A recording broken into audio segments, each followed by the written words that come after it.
ଗୁପ୍ତ ଯୁଗର ଦର୍ଶନ। ଏହି ଭିଡ଼ିଓଟିକୁ ମୁଁ ସମସ୍ତଙ୍କୁ ସ୍ୱାଗତ କରୁଛି। ଆଜିର ଏହି ଭିଡ଼ିଓରେ ଆମେ ଗୁପ୍ତ ଯୁଗର ଦର୍ଶନ ବିଷୟରେ ଜାଣିବା।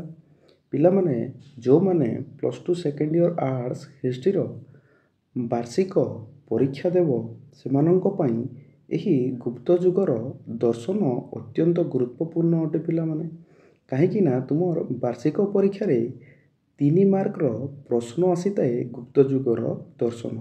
ପ୍ରଶ୍ନ କେମିତି ଆସିଥାଏ ପିଲାମାନେ? ଗୁପ୍ତ ଯୁଗର ଦର୍ଶନ ବିଷୟରେ ବର୍ଣ୍ଣନା କର ବୋଲି ପ୍ରଶ୍ନ ଆସିଥାଏ। ଭିଡ଼ିଓଟି ଯଦି ଭଲ ଲାଗିବ ପିଲାମାନେ ଭିଡ଼ିଓଟିକୁ ଲାଇକ୍ କରିଦେବ, ତା ସହିତ ଏହି ୟୁଟ୍ୟୁବ୍ ଚ୍ୟାନେଲଟିକୁ ସବସ୍କ୍ରାଇବ୍ କରିଦେବ।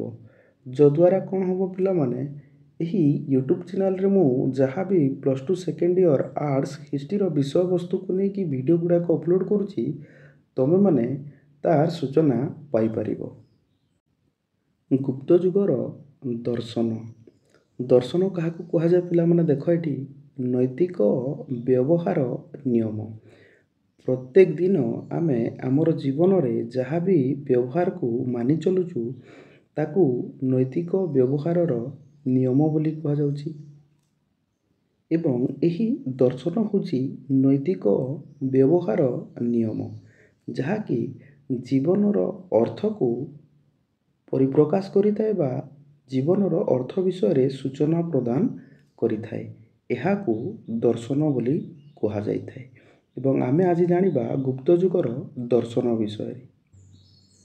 ଗୁପ୍ତ ଯୁଗରେ ପିଲାମାନେ ଦର୍ଶନର ଅଗ୍ରଗତି ହୋଇଥିଲା।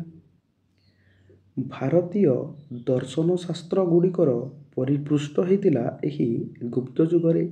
ଯେମିତିକି କେଉଁ ଦର୍ଶନ ଶାସ୍ତ୍ର ଦେଖ ପିଲାମାନେ? ମୀମାଂସା ଦର୍ଶନ ଶାସ୍ତ୍ର, ସାଂଖ୍ୟ ଦର୍ଶନ ଶାସ୍ତ୍ର, ନ୍ୟାୟ ଦର୍ଶନ ଶାସ୍ତ୍ର, ଯୋଗ ଦର୍ଶନ ଶାସ୍ତ୍ର ଇତ୍ୟାଦି।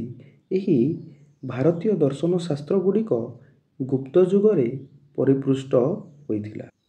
ଏହି ଗୁପ୍ତ ଯୁଗରେ ଉଲ୍ଲେଖନୀୟ ଦାର୍ଶନିକମାନେ ଥିଲେ ପ୍ରଭାକର, କୁମାରିଳ, ମୁରାରୀ ମିଶ୍ର, ଭର୍ତ୍ତୃହାରୀ ଇତ୍ୟାଦି।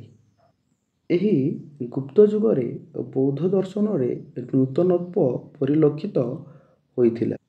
ବୌଦ୍ଧ ଧର୍ମର ହୀନଯାନ ମହାଯାନର ଦର୍ଶନରେ ନୂତନ ବ୍ୟାଖ୍ୟାମାନ ରଚିତ ହୋଇଥିଲା ଏହି ଗୁପ୍ତ ଯୁଗରେ।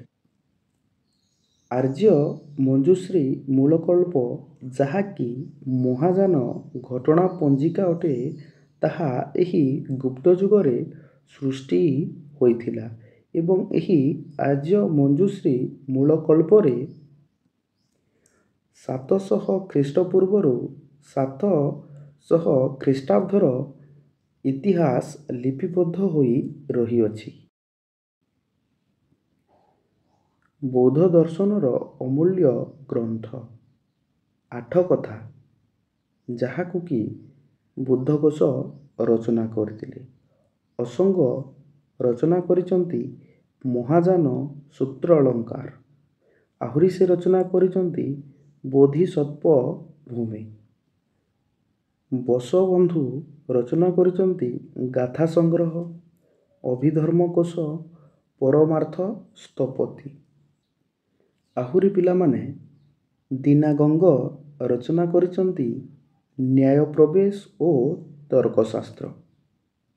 ଏହି ବୌଦ୍ଧ ଦର୍ଶନର ଅମୂଲ୍ୟ ଗ୍ରନ୍ଥ ଗୁଡ଼ିକ ତୁମର ବାର୍ଷିକ ପରୀକ୍ଷା ପାଇଁ 1 ମାର୍କ ଦୃଷ୍ଟିରୁ ପିଲାମାନେ ଅତ୍ୟନ୍ତ ଜରୁରୀ ଅଟେ।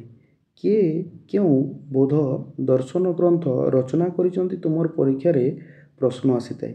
ତେଣୁକରି ପିଲାମାନେ ଏହି ବୁଦ୍ଧଘୋଷଙ୍କ ଦ୍ୱାରା ଲିଖିତ, ଅଶୋକଙ୍କ ଦ୍ୱାରା ଲିଖିତ, ବଶବନ୍ଧୁଙ୍କ ଦ୍ୱାରା ଲିଖିତ ଏବଂ ଦୀନାଗଙ୍ଗଙ୍କ ଦ୍ୱାରା ଲିଖିତ ବୌଦ୍ଧ ଦର୍ଶନର ଅମୂଲ୍ୟ ଗ୍ରନ୍ଥ ଗୁଡ଼ିକର ନାମ ମନେ ରଖିବାକୁ ପଡ଼ିବ ଯେମିତି ହେଲେ ପିଲାମାନେ। ଏହି ଗୁପ୍ତ ଯୁଗରେ ଜୈନ ଧର୍ମରେ ମଧ୍ୟ ଦର୍ଶନରେ ନୂତନ ଧାରା ପ୍ରଚଳିତ ହୋଇଥିଲା। ଜୈନ ଦାର୍ଶନିକମାନେ ଏହି ଗୁପ୍ତ ଯୁଗରେ ପ୍ରସିଦ୍ଧି ଲାଭ କରିଥିଲେ। ଯେମିତିକି ଦେବାର୍ଧି, ସିଦ୍ଧସେନ, ଦିବାକର, ଇତ୍ୟାଦି। ଏହି ଗୁପ୍ତ ଯୁଗରେ ଜୈନ ଦର୍ଶନର ବ୍ୟାଖ୍ୟା ଦେଖିବାକୁ ମିଳେ ତତ୍ତ୍ୱ ଅର୍ଥା ଦିଗମସୂତ୍ର ଓ ନ୍ୟାୟାବତାରରେ। ପିଲାମାନେ ଏହି ଗୁପ୍ତ ଯୁଗର ଦର୍ଶନ ତୁମର ପରୀକ୍ଷାରେ 3 ମାର୍କର ପ୍ରଶ୍ନ ଆସିଥାଏ। ଯେମିତି ହେଲେ ତୁମ ପିଲାମାନେ ଏହି ଭିଡ଼ିଓଟିକୁ 2ରୁ 3 ଥର ଦେଖିବ। ତା ସହିତ ପିଲାମାନେ ତୁମେ ଏହି ନୋଟଟିକୁ ସ୍କ୍ରିନଶଟ୍ ମାରିକି ମଧ୍ୟ ରଖିକି ନିଜେ ମଧ୍ୟ 3ରୁ 4 ଥର ପଢ଼ିପାରିବ।